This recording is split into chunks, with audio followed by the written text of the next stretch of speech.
Enlèvement et assassinat d'enfants, le gouvernement met le holà et le président de la République Alassane Ouattara a donné le ton. Le chef de l'État qui a condamné samedi dernier avec fermeté ces crimes odieux de nature à saper les efforts du gouvernement pour restaurer l'image de la Côte d'Ivoire. Je voudrais rassurer tous nos concitoyens et toutes les populations vivant en Côte d'Ivoire que le gouvernement a pris toutes les mesures nécessaires. Je voudrais donc vous dire que nous continuons de traiter ce problème avec la plus grande fermeté. Ce phénomène est inacceptable, indigne de la Côte d'Ivoire et indigne du climat apaisé que nous voulons pour nos concitoyens dans notre beau pays. Face au phénomène, des mesures importantes ont été prises.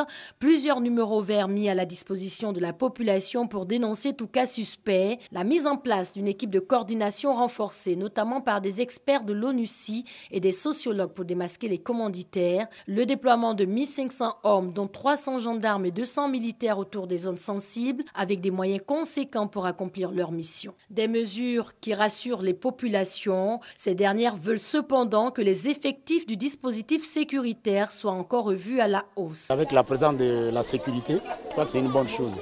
S'il y en a un peu plus, je crois que ça nous ferait plaisir. Elle est la bienvenue, cette mesure.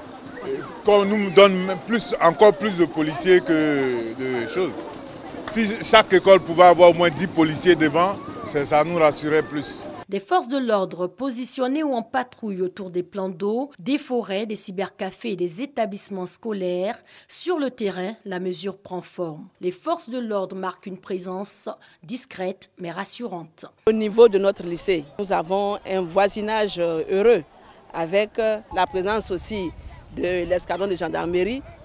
Il faut dire qu'à notre niveau, il n'y a pas de problème. On a eu plusieurs fois l'intervention des corps habillés au niveau de l'école.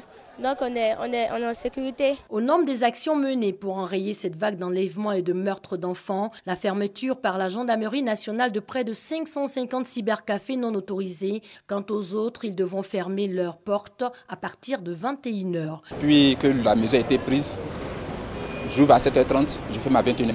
Il a été dit. Une fois qu'il est 18 h, j'informe les clients. Là, comme ça, chacun prend ses dispositions. Une chose est certaine, la guerre est ouverte contre les enleveurs d'enfants et leurs commanditaires. La traque contre les suspects porte déjà ses fruits. Près de 1000 personnes ont été interpellées. Un signal fort est ainsi donné par le gouvernement qui est décidé à en finir avec ces crimes révoltants qui ternissent l'image de la Côte d'Ivoire.